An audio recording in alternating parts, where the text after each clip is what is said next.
Ang susunod na programa ay nagpapatuloy dahil sa ating mga partners and supporters ng Greg Durante Ministry.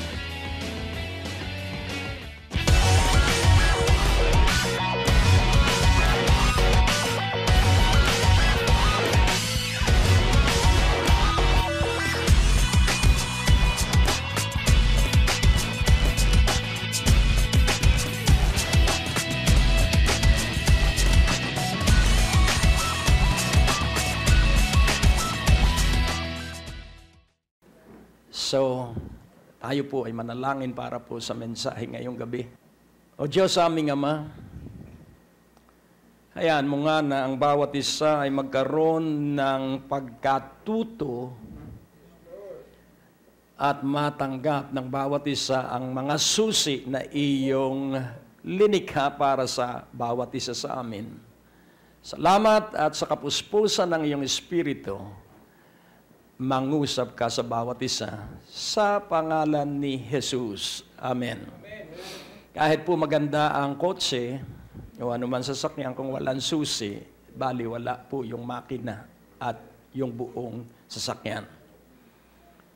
Kahit po maganda ang pintuan ng iyong bahay, kung isinara mo yun at lumabas ka at nalaglag yung susi, hindi mo mabubuksan yun. Kaya napakahalaga po ng mga susi dahil ang unang gamit ng susi ay pambukas at pansara. Sa Matthew 16, verse 16,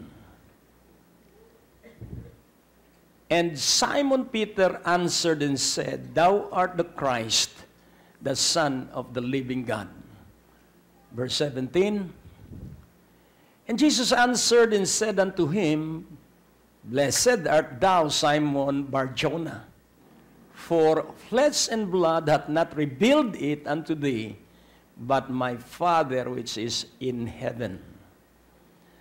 So atin pong unawain na bawat isa sa atin ay spiritual. We are all spirit being. At bakit po tayo spirit being? Because we are children of God, because we belong to the family of God, courtesy of Jesus Christ. So ikay anak ng Diyos, kaya ikaw ay kabilang sa pamilya ng Diyos at ikay spiritual. At ang pamumuhay natin ay hindi po batay sa ating talino, sa ating isipan, kundi ang sabi ng Panginoon, pinagpala ka, Simon, anak ni Jonah. Yung pong Bar ay son. Kaya Bar-Jonah, the son of John. At ang sabi po ng Panginoon, hindi laman at dugo ang nagsiwalat niyan sa iyo, kundi ang Ama na nasa langit.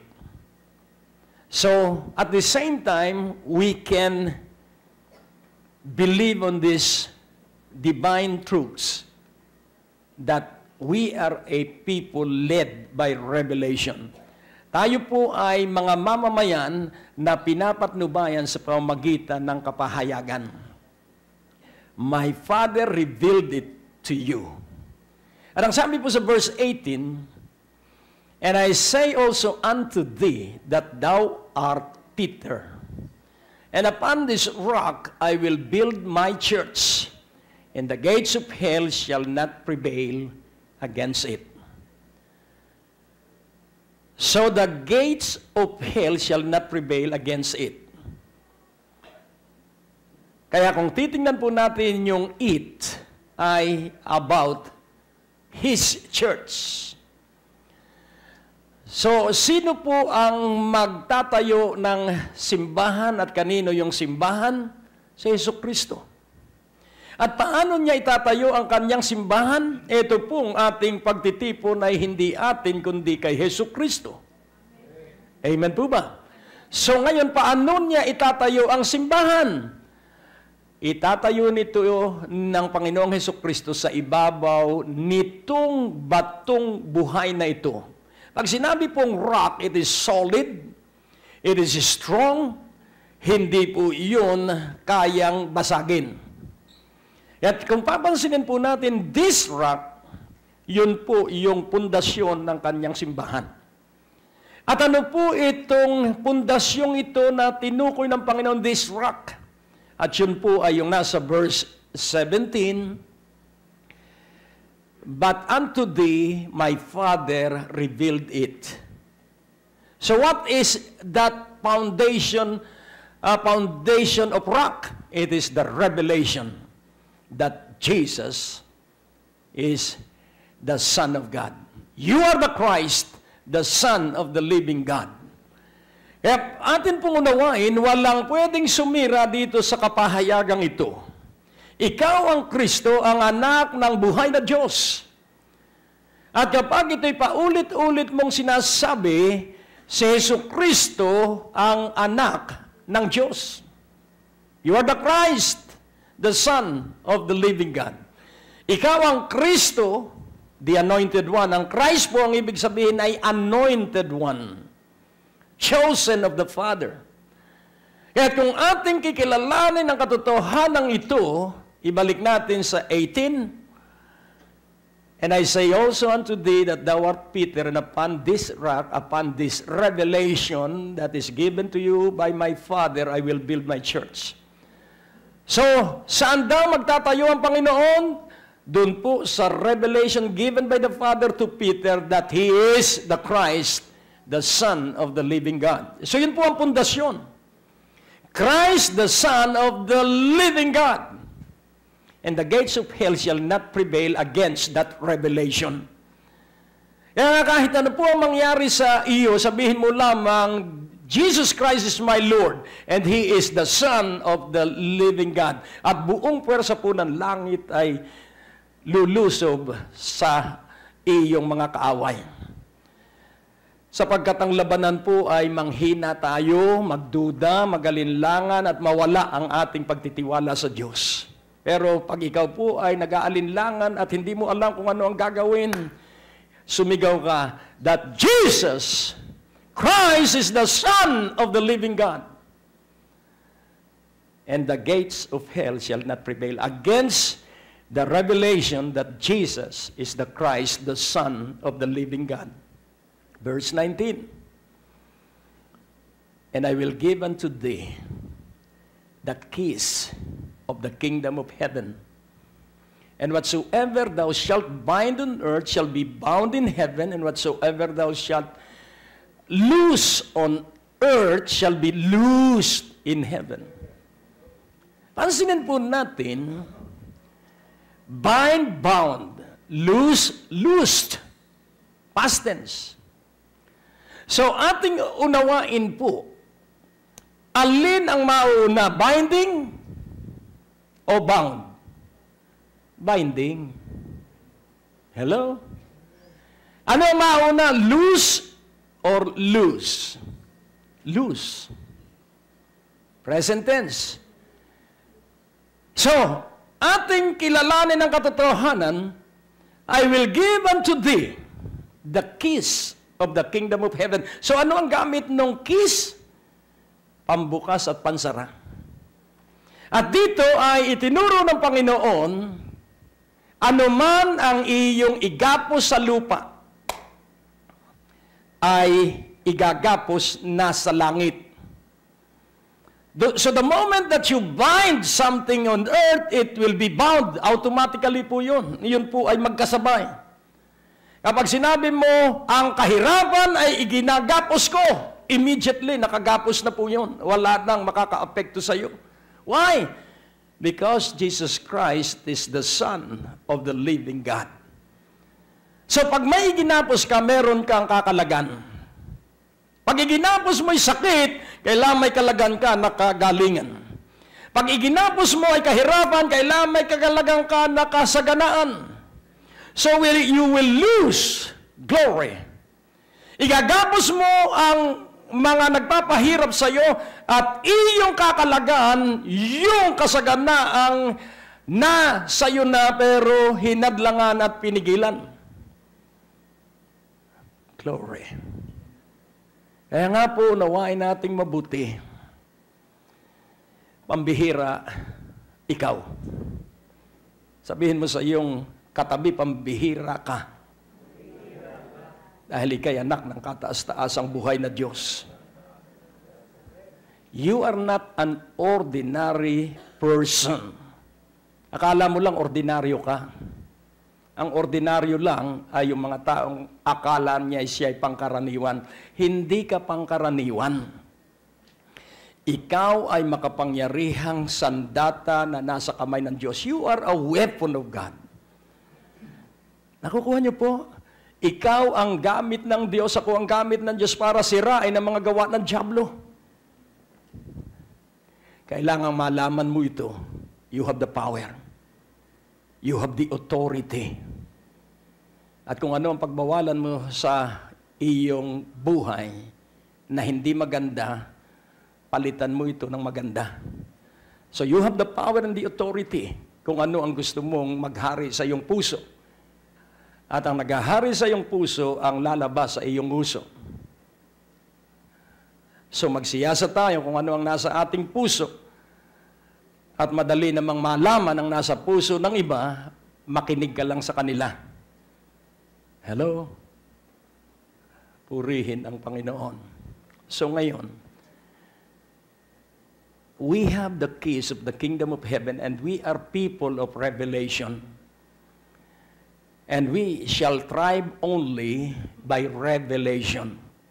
Kaya nga sabi ni Apostol Pablo, I bow my knees and pray to the God of heaven that He will give you the spirit of wisdom and revelation so that your understanding, hallelujah, that you shall be illumined by the truths of knowing Jesus Christ. So ano ang ating gawain? Kilalanin natin si Jesucristo araw at gabi sapagkat si Jesucristo ang siyang nagpalaya sa atin at siya ang magme-maintain ng kalayaan na ating natanggap.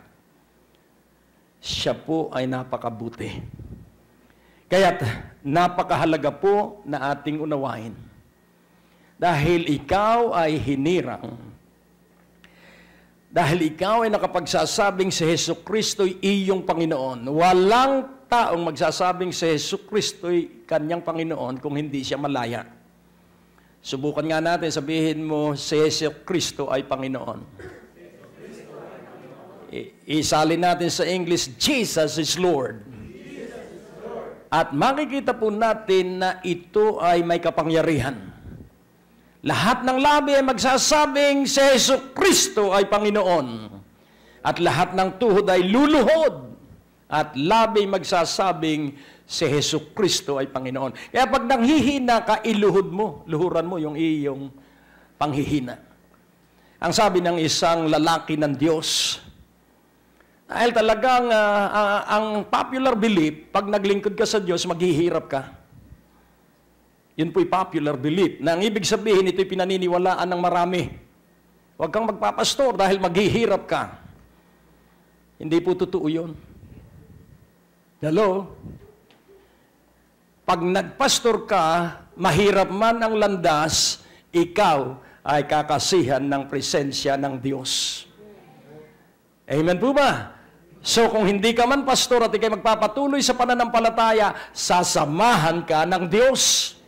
At ang isang palatandaan ng pagsama ng Diyos sa gitna ng iyong dinaraanang mga pagsubok, laging merong kapahayagan tungkol sa kalutasan. There is always a prepared revelation for all those who continue on believing Him. Amen po ba? Kaya nga unawain mong mabuti, we are a people of revelation and we are all more than a conqueror through Him who loved us. Bakit tayo higit pa sa mana nagumpay? Dahil iniibig tayo ni Jesucristo. Alam mo bang ikaw iniibig ng Panginoong Jesucristo? Alam mo ba na ikaw ang object ng kaligayahan ng Diyos? Oh, purihin ng Panginoon. Kaya, pinagmamasdan niya tayo kung ano ang gagawin natin sa mga pang-araw-araw nating sinusuong na mga suliranin. At gusto niya na gamitin mo yung mga susi. Mga susi. Kaya kung titingnan po natin sa literal, marami akong susi. Ayan, ang dami ng susi. Pero pag mali ang gamit ko doon sa susi, hindi mabubuksan. Payag po ba kayo na hindi mo mabubuksan ang lahat ng pintuan? Dahil bawat susi ay merong pintuang katapat. Kaya bawat kapahayagan ay hindi mo mai-apply, hindi mo pwede rito ang wholesale. Yung kapahayagan sa pananalapi ay hindi mo pwedeng gamitin sa kagalingan at kalusugan. Kaya kailangang maunawaan mo the revelation about what you are facing today. Kung ano yung kaharap mo ngayon, merong kapahayagang ibibigay sa iyo ang Diyos.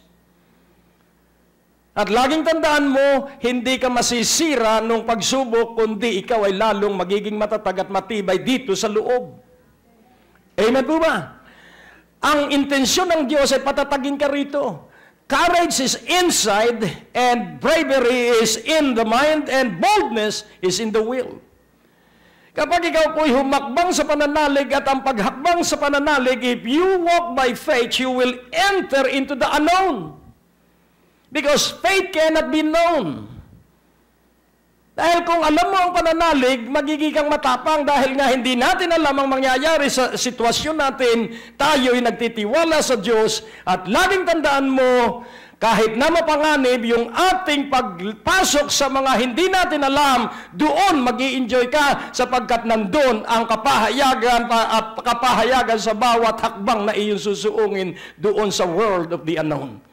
So faith is entering into the world of the unknown. Kaya nga, laging tandaan po natin, it's always by faith, nothing less. It's always by faith. And there is only one way to please God. It is always by faith. Madali pong maglingkod sa Diyos pag malaki ang sweldo mo. Hello? Pero higit na mas magandang magsimula kang maglingkod kahit wala ka pang sweldo. Ano po ba ang paglilingkod? Sinasamba mo ang Diyos pagkagising mo pa lang sa umaga. At iyong iniaalay na agad ang iyong katawan sapagkat ang pinakamagandang hain ay ang ating katawan. Hello? Pag inialay mo ang iyong katawan, magkakaroon ka ng kapanatagan. Because one of the best offering to God is our physical body. I beseech you, therefore, brethren, to offer your bodies as a living sacrifice. Ang gusto niya ay buhay na handog. Ayaw niya ng patay. Ang ibig niya ay buhay. Kaya ikaw at ako, ang ating katawan ay buhay na haing handog. A living sacrifice. Kaya, tingnan po natin kung gaano ang pag-ibig sa iyo ng Diyos. Sa Ephesians 4, verse 3, napakahalaga po nito. Endeavoring to keep the unity of the Spirit in the bond of peace. Nagsisikap. Ginagawa ang lahat ng pamamaraan para mapanatili ang pagkakaisa sa bigkis, sa pagkakaisa sa Espiritu na nasa buklod o bigkis ng kapayapaan. Yun pong band ay tali o bigkis. So ikaw ay nagsisikap na mapanatili ang pakikipag-isa sa Espiritu. Hello? So how shall we continue or maintain our healthy unity of the Spirit? Paano natin mapapanatili ito? At laging tandaan mo, simple lamang po ang paraan to keep the unity of the Spirit. Just praise the Lord. Hello? Just give thanks to God. Praise, be grateful, and give thanks to God. Ganun lang kasimple, brother. Anong gusto mo, mahirap? So, ganun lang pong kasimple. Sasambahin mo ang Panginoon sa pamamagitan ng pagpupuri. Ikaw ay Diyos na walang katulad. Ikaw ang Diyos ng lahat ng panahon noon, ngayon, at magpakailanman. That is, praising God. You acknowledge the attributes of God. And then ang pagpapasalamat, salamat Panginoon at iniligtas mo kami sa mga habagat. Salamat Panginoon at natapos ang baha. So nagpapasalamat ka, kahit dumaan yung baha sa iyong paa, natapos yung baha sapagkat walang magpapatuloy. Sa ibabaw ng lupa, lahat ay magtatapos.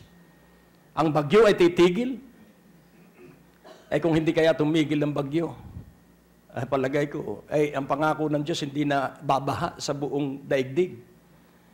Kaya hindi pwedeng sirain ng Diyos ang kanyang ipinangako. Kaya nga, kilalanin natin ang katotohanan, magsikap tayo ng may katatagan na ang pagkakaisa sa Espiritu na nasa bigkis ng kapayapaan. Ano po ang kapayapaan? Na hindi ka nag-aalinlangan dito at hindi ka nagsasalawahan dito. Alam niyo, pag-alinlangan at pagiging salawahan, pareho po ang tinutukoy nun. Ang salawahan ay nagdadalwa ang uri ng iyong iniibig. Pero kailangan isa lang. Sabihin mo sa iyong katabi, kailangan isa lang iniibig mo. Kailangan si Jesucristo lamang. At pag inibig natin si Jesucristo, yun ay tatanggapin ng Ama. At ang banal na Espiritu ang mag-uudyok sa ating puso para ibigin ang Panginoong Jesucristo. Kaya sa verse 4, napakaliwanag po dito. There is one body and one spirit, even as you are called in one hope of your calling. Semicolon. So, iisa po ang ating pagkatawag. Bawat isa sa atin ay iisa ang pagkatawag. We have only one calling. No two, no three calling. We have only one calling. Verse 5, one Lord, one faith, one baptism. Verse 6, one God and Father of all, who is above all and through all and in you all. So what is that one calling? We belong to one body. Glory. Amen. Jesus is the head, and we are members of the body. So what is that one calling? We are part of one body. Nakakita ka ba ng dalawang ulo at dalawang katawan na magkadikit? Ang tawag do'y Siamese twin. Pero hindi po tayo Siamese twin. Tayo po ay iisang ulo. Pag dalawa, ulupong.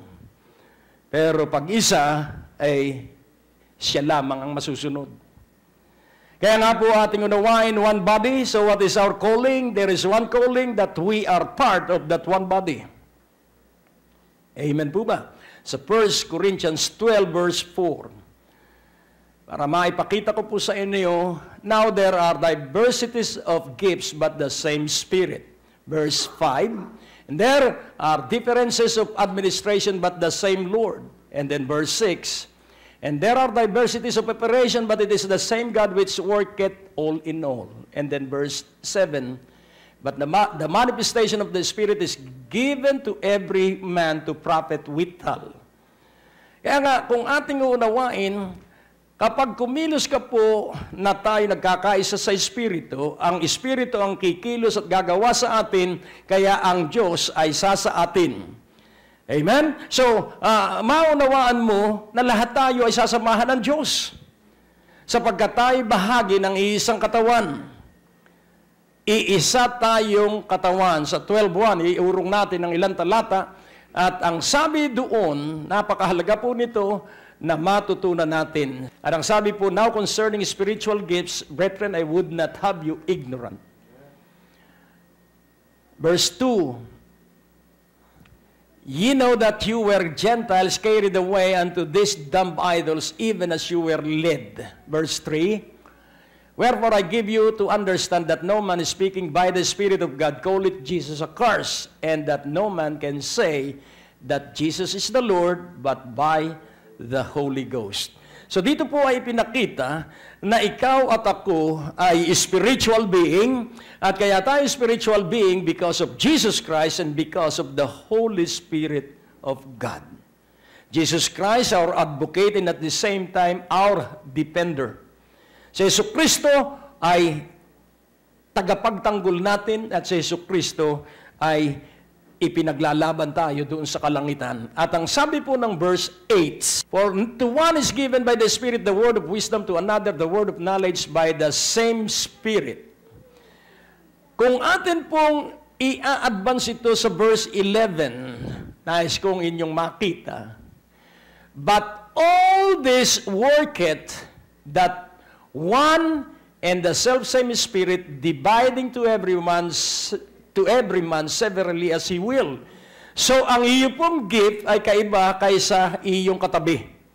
Hindi ho pwede tayo magkatulad-tulad dahil ang ating pagkatawag ay isang katawan. Amen? Iba po ang bibig, iba ang ilong, iba ang tenga. Kung ating titingnan ang espiritual na kapahayagan at gagamitin natin ang ating pisikal na kaanyuan. Iba rin ang gawa ng kamay, iba rin ang gawa ng paa. So, nais ko pong inyong maunawaan na sa pagkakaisa, tayo ay ibinuklod para magkaroon ng kapayapaan. So ano nga po ang ating gagawin? Tayo po ay tumanggap ng kapahayagan na si Jesucristo, ang anak ng buhay na Diyos.